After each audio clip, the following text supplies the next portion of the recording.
তো hello friends, আবারও DA নিয়ে একটি বড় আপডেট। তো ভিডিওটি শুরু করার আগে আপনি যদি আমাদের চ্যানেলের নতুন দর্শক হয়ে থাকেন এবং চ্যানেলকে সাবস্ক্রাইব না করে থাকেন তো অবশ্যই চ্যানেলকে সাবস্ক্রাইব করবেন এবং আমাদের পাশে থাকবেন।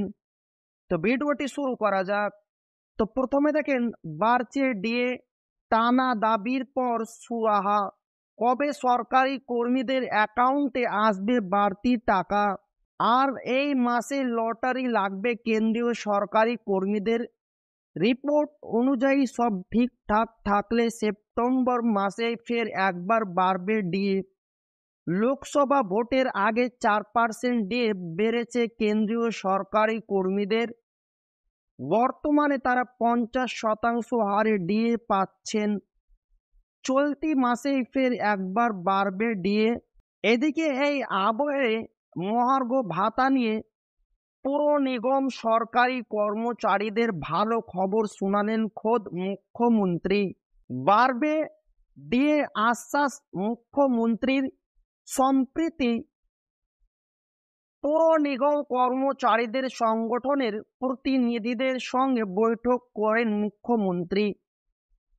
তারপরেই সেই সকল কর্মচারী কর্মীদের ডিএ বৃদ্ধির পাশাপাশি তাদের বিভিন্ন দাবি পূরণের আশ্বাস দিয়েছেন মুখ্যমন্ত্রী।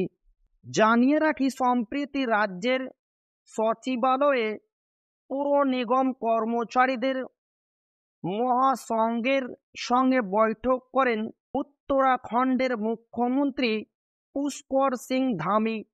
তারপরেই সরকারি কর্মীদের উদ্দেশ্যে বার্তা দেন তিনি।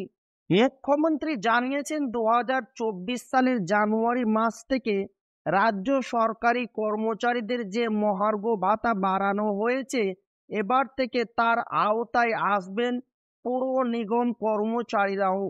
অর্থাৎ এবার থেকে তারাও সেই ডিএর সুবিধা পাবেন। যদিও কবে থেকে ডিএ বাড়বে সে বিষয়ে স্পষ্টভাবে কিছু জানাননি তিনি। প্রসঙ্গত, জানুয়ারি 2024 থেকে মহার্ঘ ভাতা বাড়ে এই রাজ্যের সরকারি কর্মীদের। ইতিমধ্যে সরকারি কর্মচারীরা বর্ধিত হারে ডিএ পাচ্ছেন, তবে এর আওতায় পুর নিগমের কর্মচারীরা পড়ছেন না। এই আবহে সমহারে ডিএ দেওয়ার জন্য তারা বারংবার দাবি জানিয়ে আসছিল। সে কথা মাথায় রেখে এবার রাজ্য সরকারি কর্মচারীদের ন্যায় পুর নিগমের কর্মচারীদেরও ডিএ বাড়ানো হবে বলে আশ্বাস দিয়েছেন মুখ্যমন্ত্রী।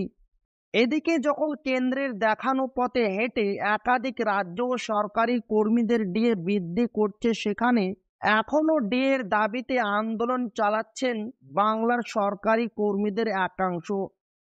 সুপ্রিম কোর্টে চলছে পশ্চিমবঙ্গের ডিএ মামলা। 2024 সালে বাংলার সরকারি কর্মচারীদের দুবার ডিএ বেড়েছে। জানুয়ারিতে 4%, এরপর এপ্রিল মাস থেকে আরো 4% ডিএ বাড়ানো হয়। বর্তমানে তারা ষষ্ঠ বেতন কমিশনের আওতায় 14% হারে ডিএ পাচ্ছেন। তো ভিডিওটি ভালো লাগলে অবশ্যই আপনার বন্ধুদের শেয়ার করবেন যাতে তাদেরও উপকার হয়।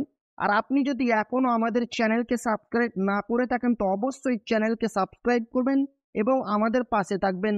তো আবারও দেখা হবে একটি নতুন ভিডিওতে।